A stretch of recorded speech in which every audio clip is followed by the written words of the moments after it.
Ang paaralan ay hindi lamang lugar ng pag-aaral, kundi lugar kung saan hinuhubog ang disiplina at respeto. Ngunit sa kabila nito, may mga paglabag sa school regulation sa patuloy nangyari. Ano nga ba ang mga ito at paano natin sila matitigil? Sino ang magkakaroon kita?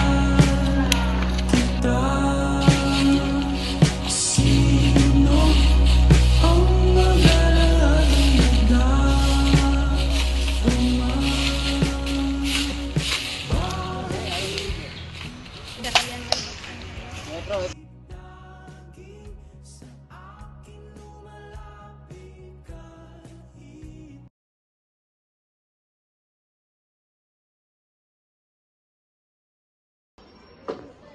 Hala, anong gagawin natin? Hindi ako nakadala sa letter.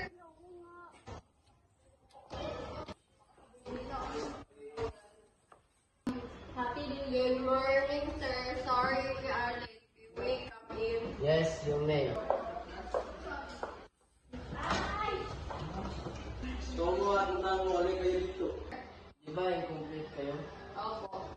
Saan po yung excuse letter? Hala, sir. Nalimutan namin. Sige. Di lang parusa nyo dahil wala kayong excuse letter. Kayong dalawa ang maglilinis ng classroom natin. Maliwanag ba? Opo. Okay, class. Class dismissed. Kaya dalawa, Otto mo at Buntalo, maglinis kayo dyan. Bye, sir. Bye.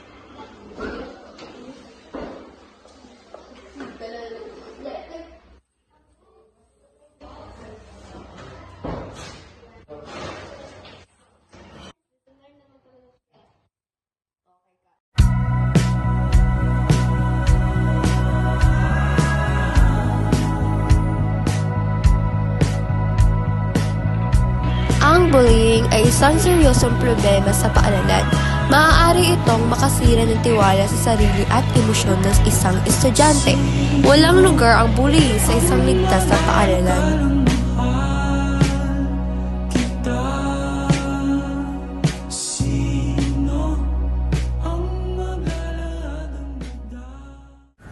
Ang vandalism at hindi pagsunod sa mga patakaran ay malinaw na nagpapakita ng kawalan ng malasakit sa ating paaralan.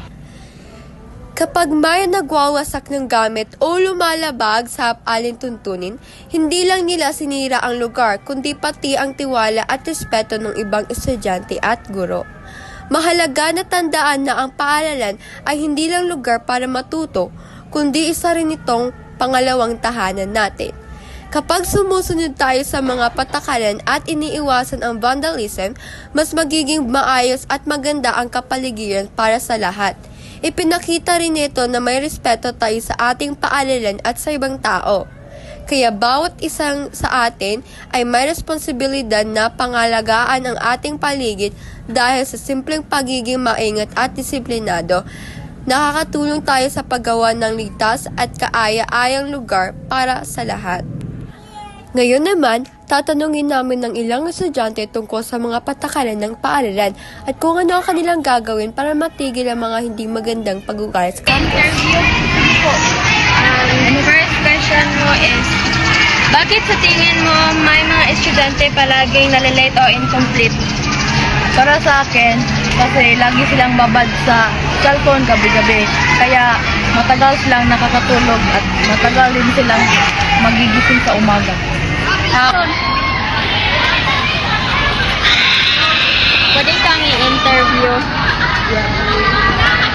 Ano ang masasabi mo sa mga consequences tulad ng palaging ng campus, yung palaging magiging maliit saka incomplete? Para sa akin, Okay lang na may consequence kasi para maturuan sila na mabuting asal. Okay, thank you.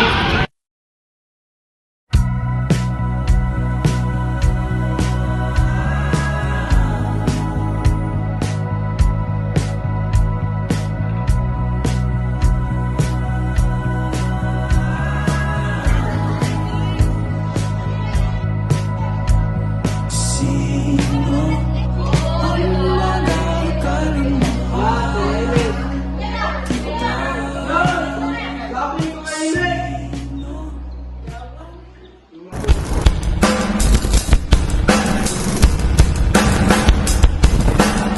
Oh